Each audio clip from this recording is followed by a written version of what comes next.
Motorsports Park. He's going to win again. Oh, you got it.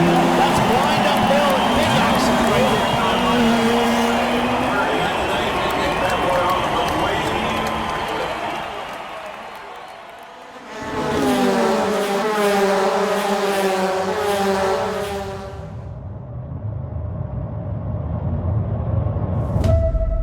It's time to go racing here at Barber Motorsports Park. Rolling through the hills and just nowhere to go for all of these trailing cars. You can't see a thing if you're a trailing car coming over that blind rise. It's like a country road. Perfect track position and just fired it in too deep. Wait a second, there's a little lap traffic here for Pato O'Ward. Dixon comes out right near Scott McLaughlin. Look at this. But for the first time here, Pato O'Ward. Checkered flag, baby. Nice drive. Excellent job. Well he deserved. wins at Barber Motorsports Park.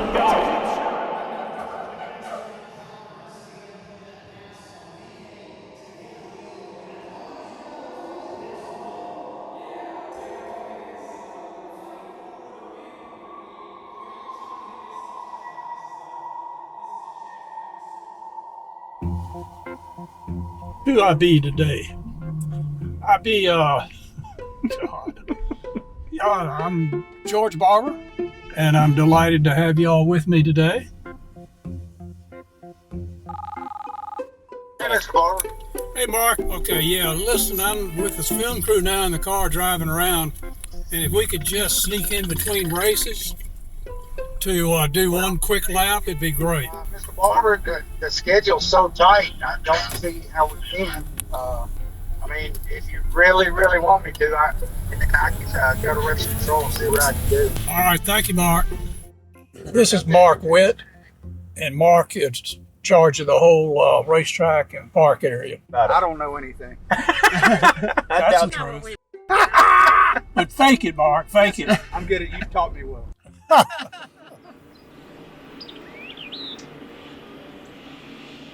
I have worked for Mr. Barber for 36 years. He came to me, he said, Mark, I'm going to build a racetrack. I'm like, okay, cool. He said, I want you to design the landscape. I said, okay, great. And then I said, well, I probably need to go see a racetrack. And he looked at me, he said, if you go see a racetrack, I will fire you. Because he wanted me to just have an open canvas and landscape it. He wanted to build a garden and plant a racetrack in the middle of it.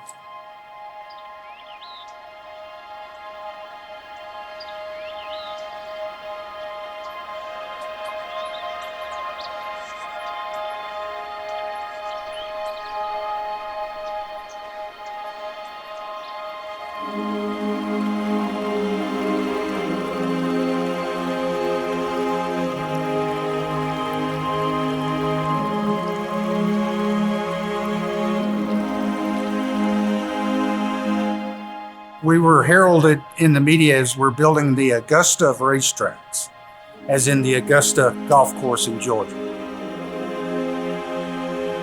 I like it when they say that, a lot.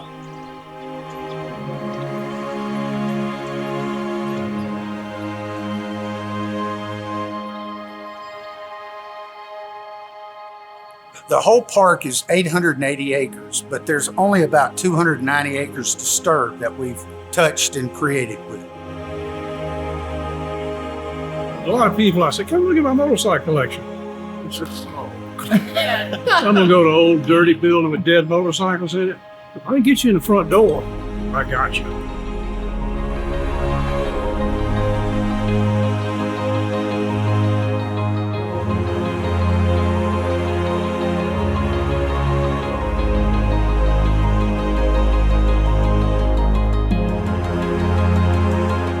When you just set out to build this museum, had you any idea it would grow this large? No. You know, I tell people that you have all the money in the world, and all the concrete in the world, and all the steel in the world. Unless you have people, you have nothing. And so I really try to look after them, and it means a lot.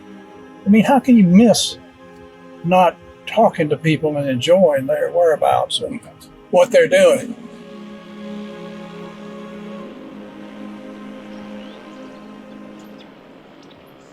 George Barber Jr. is one of the greatest people I've ever met. He's fun to work with, and he's such a whimsical guy. This is Georgina, and can you see her yet?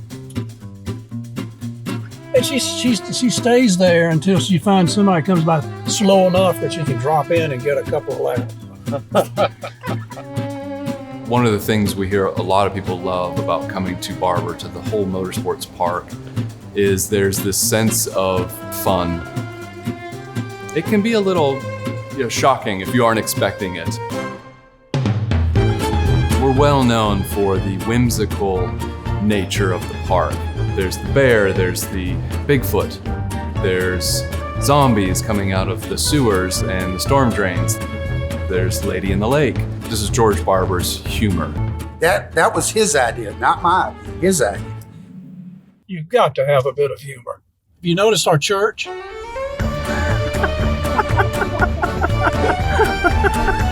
Now, really, seriously, every racetrack should have a church. When Mr. Barber says he wants to do something, that's exactly what we're going to do. We're going to make it happen for Mr. Barber. It's fun for all of us. It's great for guests of the park, but also the staff. And it keeps us all in good spirit to not take life too seriously.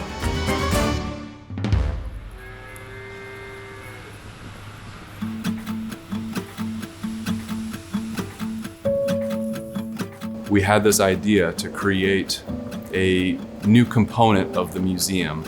What was missing was the future. Where are we going?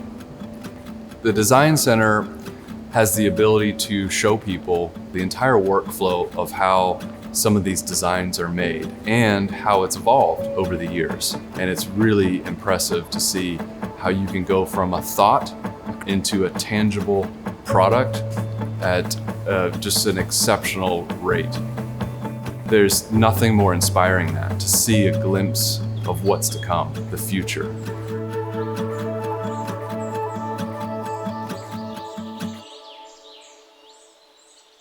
It's fun to have a beautiful park that happens to have a racetrack in the middle of it.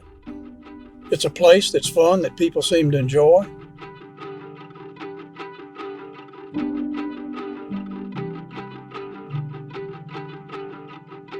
I think one of the most important traits a man should have is curiosity.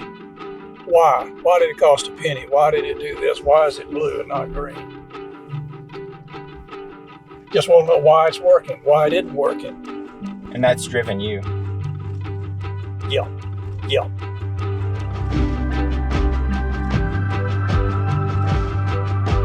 Barber Museum is not your normal museum. It's not just a building full of machines. It has this weight to it. That wow factor when you walk in the door is the scale with a view of almost the whole world of motorcycling. There's a massive collection of history here of just transportation. The machines do talk to you. Every machine in this building has a story to it, an origin story. You overhear people walking through the museum and what they latch onto. It's always like their childhood memory or a bike they always wanted to have, never saw one, and they finally get to see it in the flesh. That's what drives us, is to preserve that wow factor. What Mr. Barber has here is kind of a snapshot of the early 20th century, now going into the 21st century, of the entire history of this effort of humans wanting to go faster. This is like his gift to all of us. Well, I'm not much for this legacy stuff. And don't necessarily need to be remembered about anything. That's not important to me.